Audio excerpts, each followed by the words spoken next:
On this episode of the OK Knit podcast, I'm going to be talking to you all about this sweater. Hint, it was a bit of a disappointment. So I'm going to be talking about this, why it disappointed me, and also what I love about it. I'm also going to be showing you a new pair of socks that I knit and showing you how I like to knit color work. I'm also going to be answering some of your sock knitting questions. I've got a couple of really good ones. One of them is about different types of sock heels, and then the other one is all about blocking your socks and whether or not you should do that every single time you wash them. So all of that and more coming up.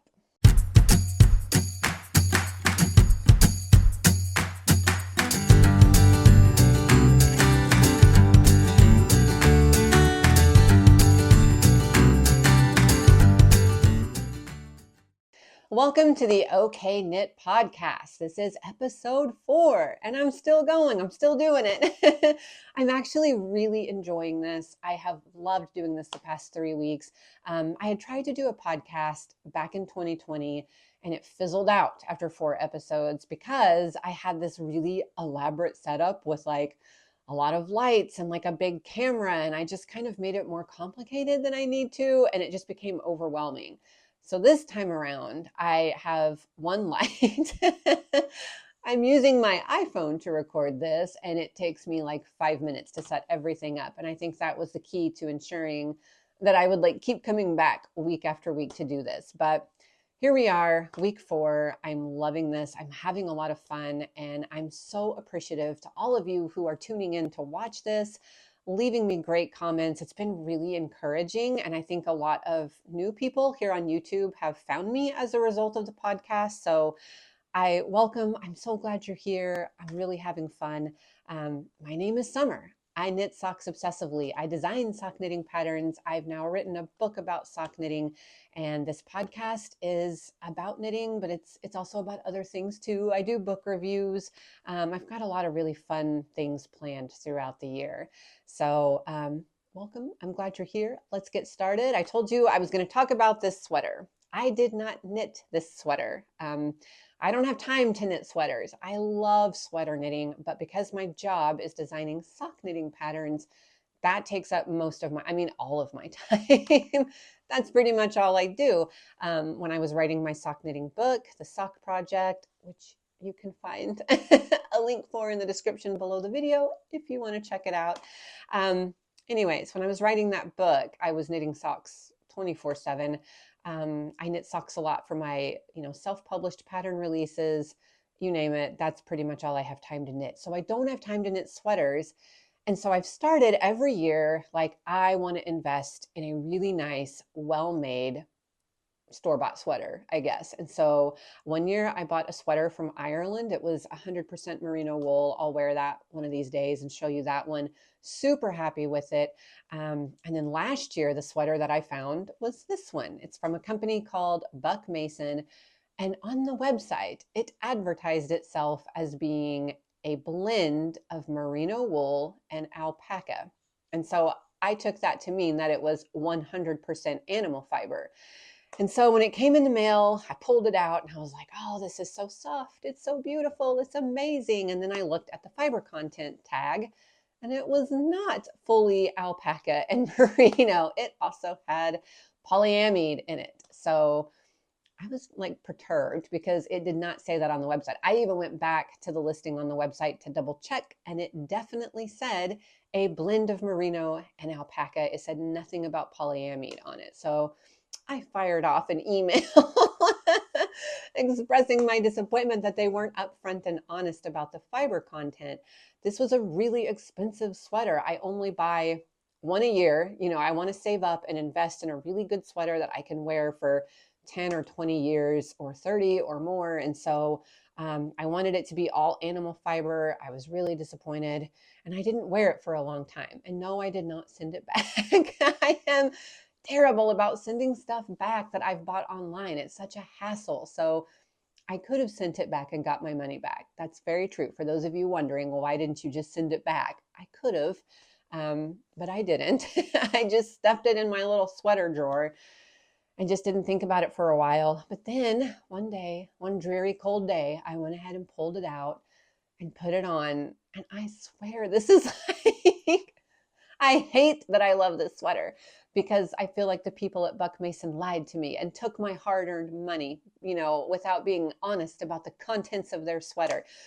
But this sweater is like a cloud. It's like living and existing in this warm cloud. It's the softest sweater that I've ever worn in my entire life. And I'm sure that's down to the alpaca. It makes me want to knit more I want to knit an alpaca sweater now, even though I don't really have time to knit sweaters.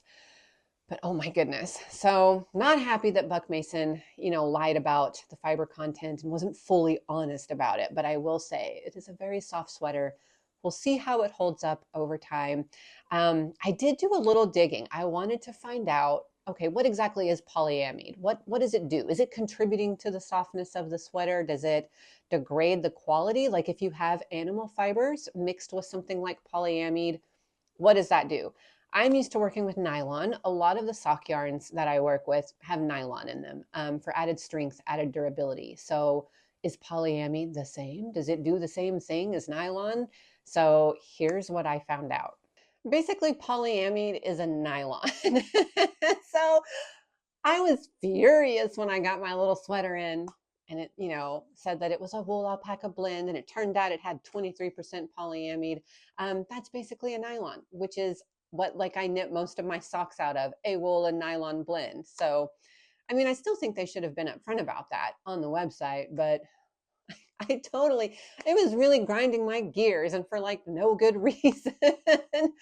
So I did further research and somehow I ended up on a prepper website, like a doomsday prepper, which honestly, I think we can all agree, maybe the preppers, maybe they know, maybe they have something going right here. Maybe they know something because outside of the walls of my home, it does seem like chaos is starting to reign supreme. So, anyways, ended up on a prepper website, which I may or may not be going back to later for more other tips. But this guy waxed poetic about wool and nylon blends and how awesome they are. He talked a lot about why wool is awesome, which we all already know. Antimicrobial, water resistant, it breathes, it's warm, all those things. But then he was like, you need nylon too for durability. He was like, the softer wools that don't itch like merino, they pill, they degrade, and that nylon adds tensile strength and makes them more durable. And I was like, I had no idea that preppers were into, I mean, it makes sense, I guess, that they would be into the characteristics of fabric. When you are assembling your bug out bag, I'm sorry, I love this. I love doomsday prepping, this whole thing. I'm vastly invested in this now, and I really do want to go back and read more. But a bug out bag is the bag that has things that you are going to need to survive if you have to leave very quickly. So you would have some bottled water in there, weapons, dehydrated food packs. And you would also have merino and nylon blend clothing to keep you warm should you have to bug out in the cold.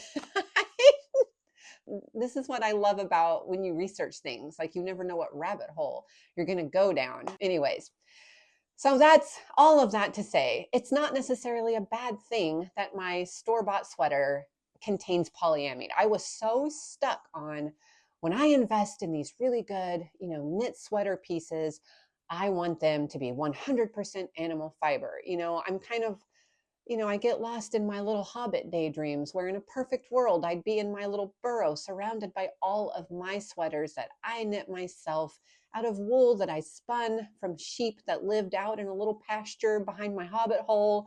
But that is not the world I live in, and I don't have time to knit my own sweaters. I am going to have to buy store-bought, and like I said, I really do want to save my money, invest in good pieces. So when I bought the Buck Mason, that's what I was doing. And I've come to learn that I don't necessarily need to be so rigid about, fiber content. This is mostly animal fiber.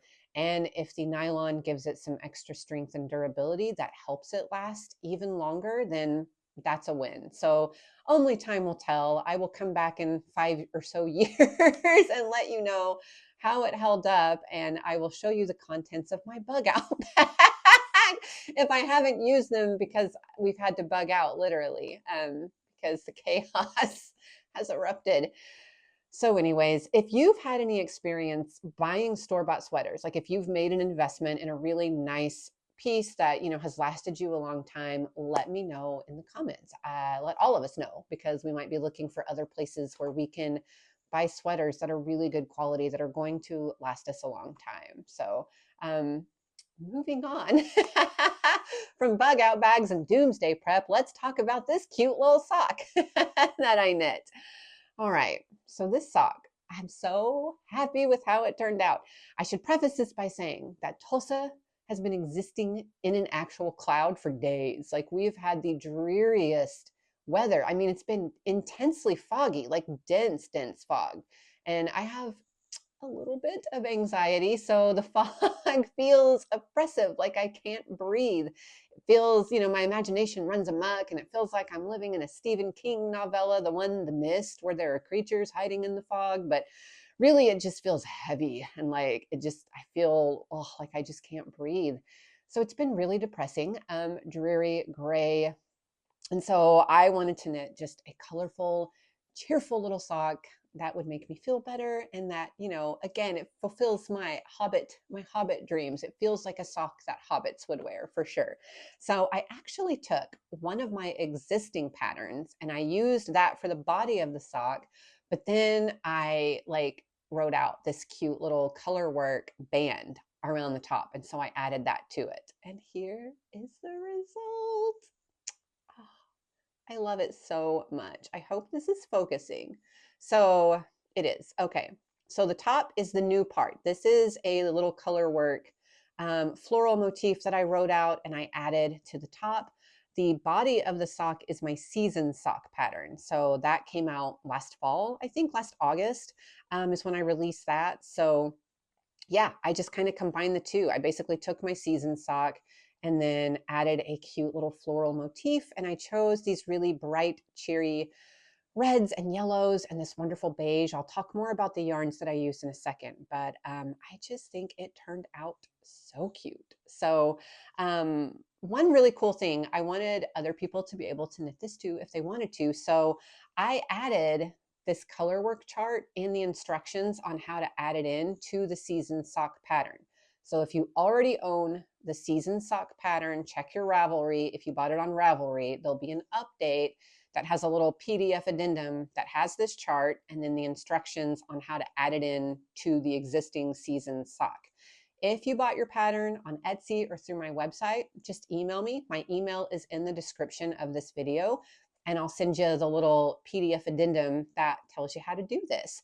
If you don't own the season sock pattern, if you've never bought it, it's on my website, it's on Ravelry, it's on Etsy, and right now you can get it for 10% off. If you too would like to knit this, you don't need a code, it's just automatically 10% off. So if you want to knit a little hobbit sock of your own that's really colorful and cheery, I was a little bit, I don't think I've ever used red and yellow in a combination like this. I was a child in the 80s, and so red and yellow forever to me means McDonald's.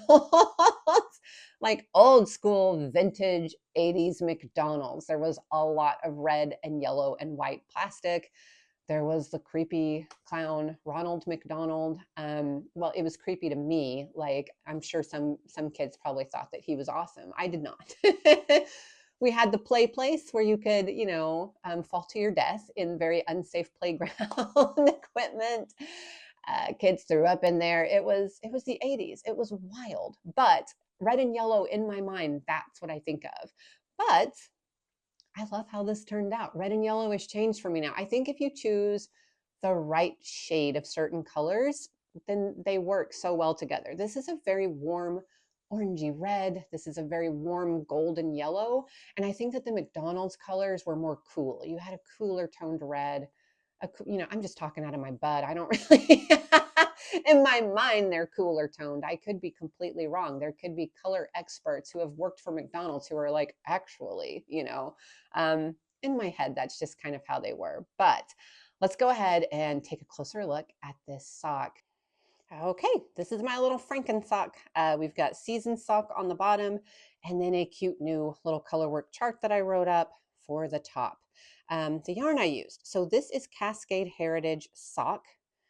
And the name of the color escapes me. I think it's golden yellow. I'll research it and I'll make sure that all of this info is in the description of the video. This red I know by heart. This is my favorite red of all time. This is Knit Pick Stroll Buoy. I use this in so many patterns. I think I talked about this in my video that I did, 5 sock yarn brands that I love. I waxed poetic and talked at length about my love for Buoy. It's such a great red. And then this is one of my favorite neutrals. This is Hedgehog Fibers Silence, and it's this wonderful beigey color, and it just looks so good with like brights, like bright reds, neons. It's a fantastic color. So those are the 3 colors I used in the sock. In the PDF, I kind of walk you through. This top part is obviously very different than what the instructions are for the season socks. So I kind of walk you through how I modified the cuff. I give you the chart for the little floral motif and then tell you how to transition from the color work into the season sock, the main instructions. So I will make sure that I've got links to the season sock pattern with this new update in the description of the video. And once again, it's 10% off and you don't need a code. You can just grab it from Ravelry, my website, wherever you want to grab it from. But these turned out so cute. They make me so happy. This texture is just, this is one of my favorite texture patterns in a sock. I really, really love the season sock texture. It's really fun to knit. It's an easy repeat to memorize. It's interesting, so it keeps you engaged, but you can still watch TV shows and stuff. I've been watching Designing Women on Hulu. Like I said, I was a child in the 80s, so I remember when that show was on TV. My mom really liked it, so it was on in the background of my life a lot. But yeah, I'm super happy with how these turned out. They cheered me up. I've got a little video that I made of me actually wearing them so you can see what they look like on, and I will show you that next.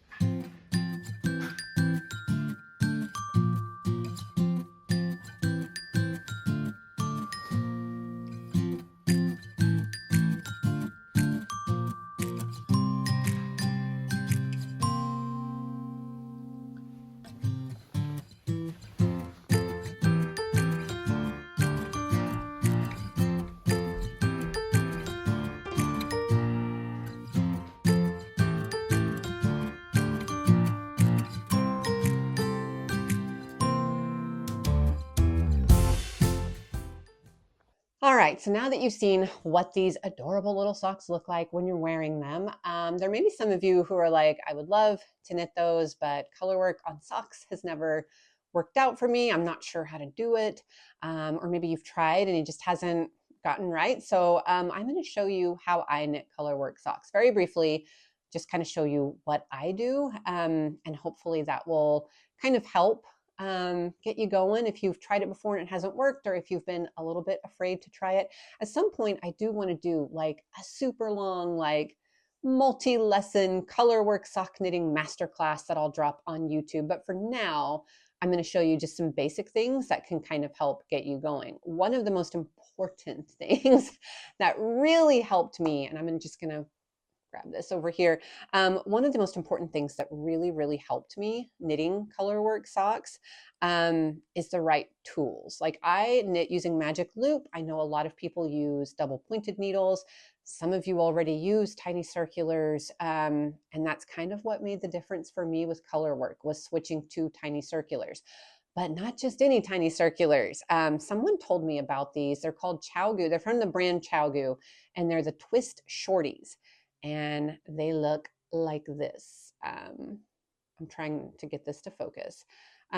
Basically one needle, and I'll show you this in detail in a second. We'll do an above shot. But basically one needle is longer than the other. The right-hand needle is longer than the left-hand needle.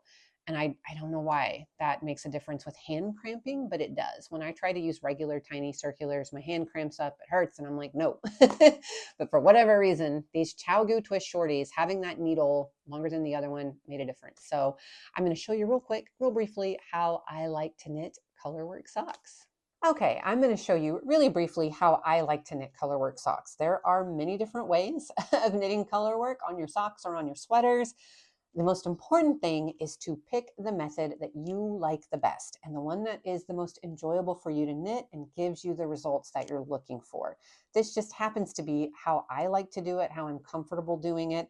I'm sure there's ways that are better or faster. This is just my way and I like it and it works for me, so this is what I do. So first, yarn management. I keep my main color. That's the background color. I keep that on the right. And then I keep my contrast color, the color that's making this little design, I keep that on my left. And it's pretty much that simple. I'm an English knitter, so I just knit with the color I'm using. Right now it's the main color. When I'm done with it and I'm ready to knit with the next, I just drop it. And then I pick up the next color. And it's really that simple. That's pretty much all I do.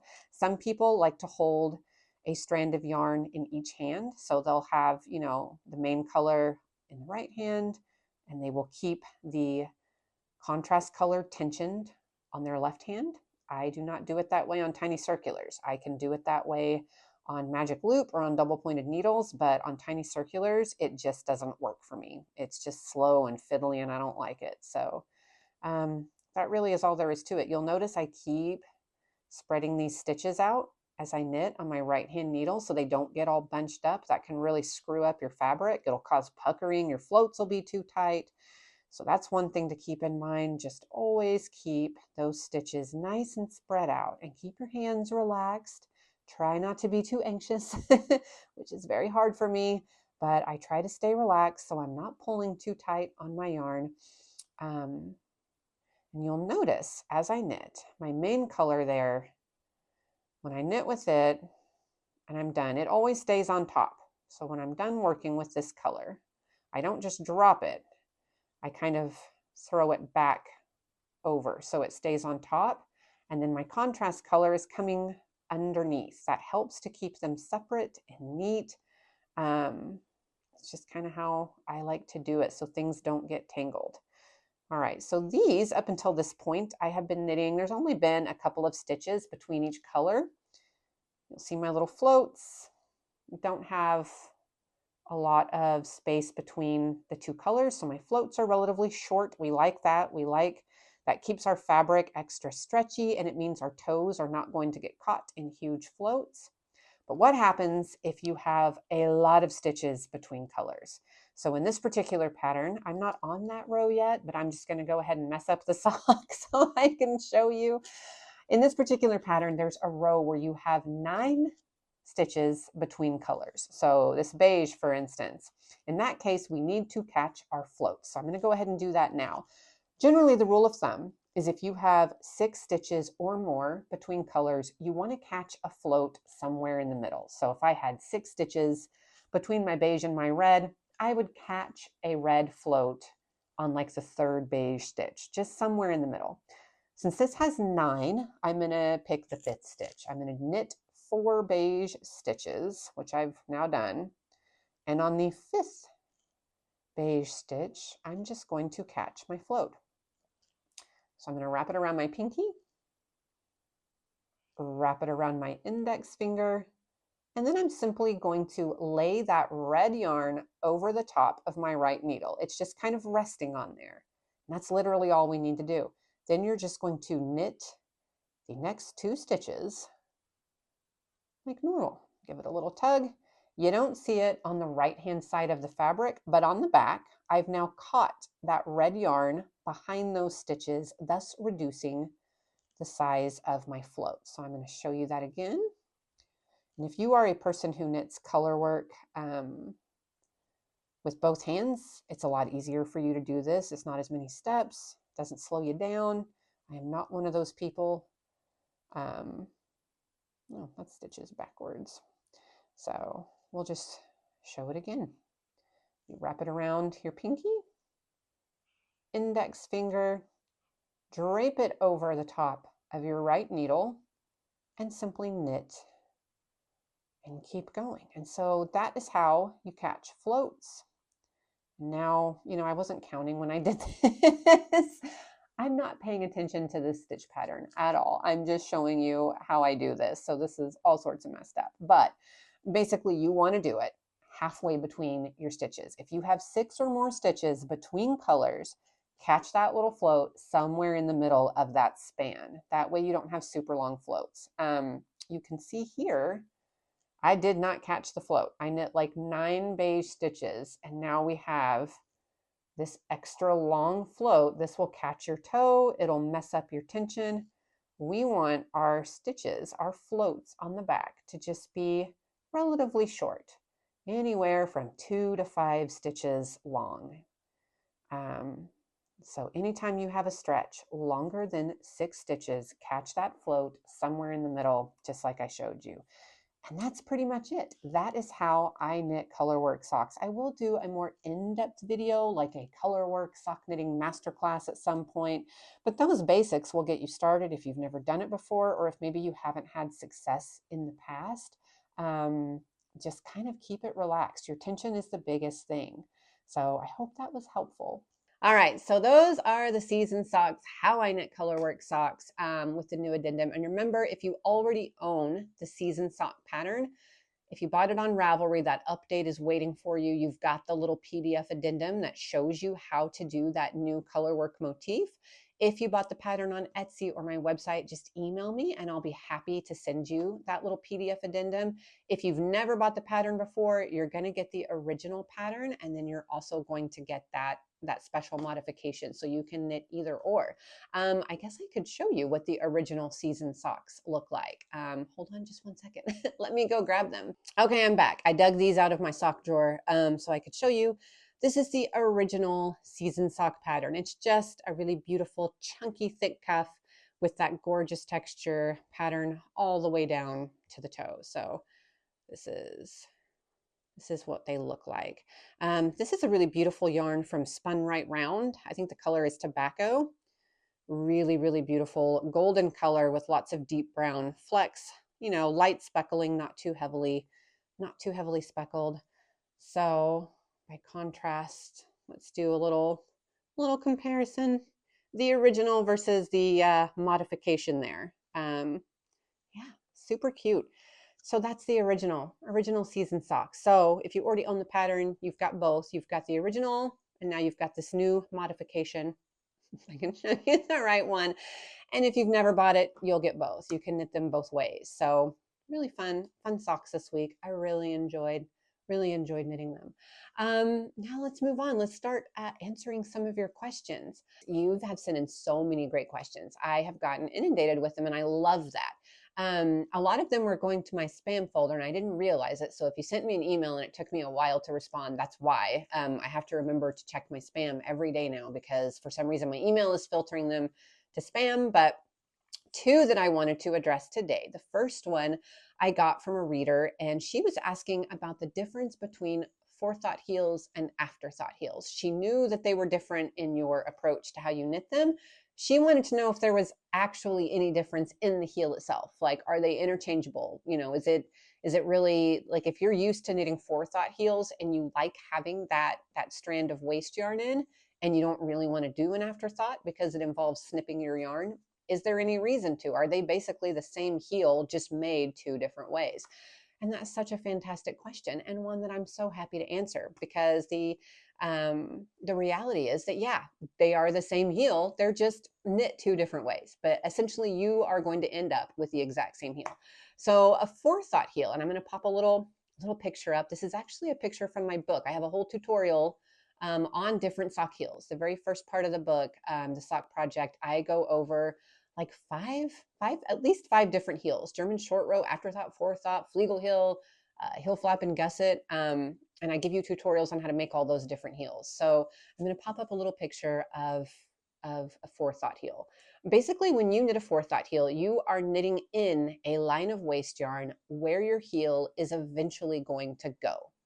When you knit an afterthought heel, it's truly an afterthought. You just basically pick where you want the heel to be, and then you kind of snip a stitch and that's it. You put your needles in first, but you're basically putting your needles in a line of stitches on either side of the row that you want to put your heel. And then once your needles are in place and those stitches are on hold and safe, then you're just kind of teasing up a stitch and snipping it. And that's scary to a lot of people. I totally get it. The first time that I ever cut my knitting, it was like, I was like holding my breath, like, what is going to happen? But, it's just socks. It's not as scary as it seems like it would be. Once you do it, it's actually kind of addictive. And now I love knitting afterthought heels. I think it's so fun to tease that little stitch up and then snip it. So that's the difference in how they're knit. Forethought, it truly is, you're thinking about it beforehand. You are knitting in a line of waist yarn where you know your heel is going to go. And then later on, you're just going to tease out that waist yarn and you'll have live stitches on your needles ready to pop your heel in. Afterthought, there's no forethought. You're literally just like, okay, I'm done with my little sock tube. Now, here's where I'm going to put the heel. So that's the difference in how to knit them. In terms of their appearance and their function, there is no difference. I'm going to turn the camera around and I'm going to show you a pile of socks, and they all have either an afterthought or a forethought heel, and you literally cannot tell which is which. So we're going to turn that around, and I'm also going to talk about the benefits of doing one over the other and why sometimes you might choose to do an afterthought or a forethought heel depending on the context and the situation. All right, we have before us an assortment of socks. All of these socks have either a forethought heel or an afterthought heel, and you truly cannot tell which is which. Once they have been knit into the sock, there is no difference. They are functionally the same. They look the same. You can't tell which one was a forethought, which one was an afterthought. So I'm going to go ahead and show you. So this was an afterthought. This was an afterthought. This was an afterthought. These three on this side, these were forethought heels. These were knit using a strand of waist yarn to mark where my heel would go, and then teasing that waist yarn out whenever I was ready to knit the heel. So why would you choose one over the other? Does one have benefits over the other? So first, let's talk about afterthought heel. What benefit could there be for knitting an afterthought heel instead of a forethought? And for this one, there's really only one, and that would be if you are knitting gift socks. And let's say the person you're knitting them for, you don't have their measurements yet. Let's say it's your brother and you've texted him and said, hey, I need you to measure your foot from the back of your heel to the end of the toe and give me that measurement. I'm knitting you a pair of socks. And he's like, okay. But then maybe it's a couple of days before he gets them to you, but you still want to start knitting the sock. With an afterthought heel, you could truly just knit a big sock tube. Once he gets you those measurements, you can measure from the toe up to where the heel needs to go and then pop it in. Obviously, with a forethought heel, you're knitting in a line of waist yarn. So you really do need the exact measurements of the foot to know where you need to put that waist yarn in to knit the heel. So to me, that's really the only benefit of knitting an afterthought heel instead of a forethought, is that it gives you more flexibility. You can truly just knit a long sock tube as long as you want to knit it, and you can pop that heel in wherever it needs to be. So to me, that's really the biggest benefit to doing an afterthought instead of a forethought. As far as forethought heel, to me, the biggest benefit is going to be in color work. If you have a color work pattern that goes right up to the edge of your heel, that obviously you can't snip that. Like if you were doing an afterthought heel and you've got multiple strands of yarn in one line of knitting, you can't just snip one strand and then it all comes out to knit your heel in. So having waist yarn in makes all the difference. You can get your needle in all of those different colors, in all of those different kind of strands of yarn that you use. You can put your needle in there to get the stitches on your needle, and then you can tease out the waist yarn and get knitting. But it's very difficult, if not impossible, if you're wanting to put, an afterthought heel in and the color work goes right up to where you're going to be putting that heel in, you'd be snipping multiple strands of yarn, and that would just be a big mess, and it would just not be good. So definitely forethought heel when your color work goes right up to the heel. Makes it a lot easier. You can see on this sock, this is from my Summerland sock set, color work goes right up to the heel, and I just had a line of waist yarn knit in here, and then I was able to just put these live stitches back on the needle, tease out the waist yarn, knit my heel. So that's really the benefits. I will have links to all of these patterns in the description of the video if you like any of them. These are my Luca socks. They look so hard, and I promise they are not. These are all individual easy to follow two color work motif charts. You're only ever working with two colors at a time. They're super fun. This is one of my favorite pairs of socks ever. This is my slouch sock set, and I love these socks. It's a really great recipe for knitting loose fitting slouchy socks that you can apply not only to this pattern, but to any pattern. A lot of different patterns, you could use the slouch sock set formula. These are my little dot socks, super fun, super happy. These are the Darrelby sock set socks. These are my little boxes socks. Great introduction to color work. If you're new to color work knitting, this one, little dots, both of them are great for getting started. And then this is from my Summerland sock set. So that's it. That's pretty much the difference between afterthought and forethought heels. There is no difference except in terms of execution. That's it. In appearance and in functionality, they're all the same. All right, my last question concerned blocking. And should you block your socks every single time that you wash them? And that is such a great question. I've actually gotten that question before. People asking me, do I go ahead and put the socks on the blockers every time I wash them? And the answer is no, I do not. Whenever I first finish knitting them, I like to block them. It really helps to smooth out the fabric. They feel softer, supple, easier to get them on my foot. I'm sure I've got pictures. I'm going to probably do a little side by side down here of what it looks like, an unblocked sock versus a blocked sock. And the difference is pretty, pretty huge. I am a huge proponent of blocking your socks when you finish knitting them. Blocking helps those little stitches, they relax. They kind of like snuggle up next to each other. When you first finish knitting something, a lot of times the stitches are a little wonky. The thing is kind of lumpy, and blocking it just smooths everything out. It's like ironing your sock, but with water and mild soap. I don't know how it works, but it's amazing. And with socks, I feel like it makes a big difference. To me, they fit better. They're softer, but I don't block after every time I wash it. Blocking kind of gets rid of all the lumpiness and the wonky stitches from knitting it. Once you block it once, it's blocked and the stitches are pretty even. I do not wash my socks in a washing machine. Even though a lot of them I'm using super wash yarn, I don't trust the washing machine. So I hand wash them. I use soak wash, and then I just, soak them in a little tub of lukewarm water with the soak wash. And then I, gently squeeze the water out, roll them up in a towel, stomp on that, get out some of my aggression. And then I lay them out flat to dry on my bed. That's usually it.